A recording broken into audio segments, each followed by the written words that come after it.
Avec Page, il est également possible de créer des listes.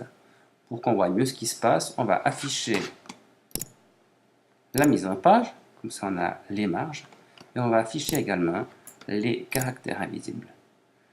Je vais établir maintenant la liste des affaires de gymnastique.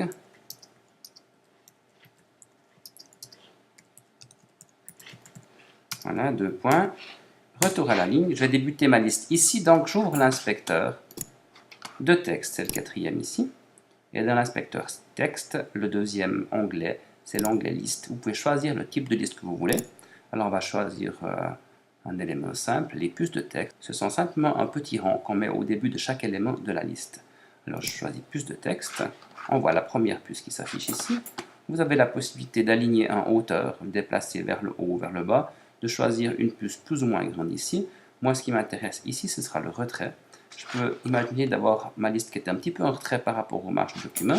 Donc, je vais mettre 1 cm de retrait. Comme ça, j'ai 1 cm entre la marge et puis ma puce. Je peux également mettre un espace entre la puce et puis le texte. 1 cm. C'est peut-être un peu beaucoup. Je vais mettre un demi-centimètre. Donc, je vais corriger ma valeur numérique ici. 0,5. Voilà. Et puis, j'écris ma liste maintenant. Par exemple, j'ai besoin d'un short. Retour à la ligne. Ma liste se poursuit. J'ai besoin également de chaussures d'intérieur. Retour à la ligne pour poursuivre ma liste. J'ai besoin d'un linge de bain.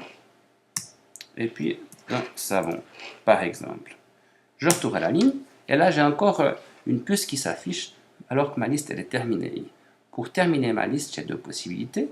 Ou bien, je fais un retour à la ligne. À cette manière-là, j'ajoute une ligne de vide et puis je peux redémarrer ici la suite de mon texte. Autre possibilité, pour supprimer cette puce ici, j'utilise la touche supprimer. Et puis je peux continuer mon travail sans que ce soit la suite de ma liste. Voilà.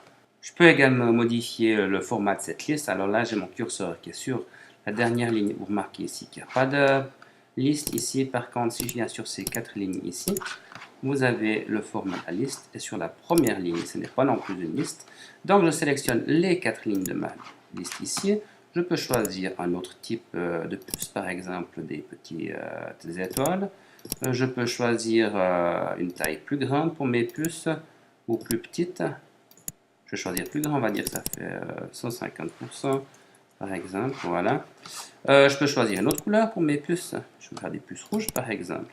Et puis je peux diminuer également leur trait ici, au lieu de mettre 1 cm, je mets 0,5 cm.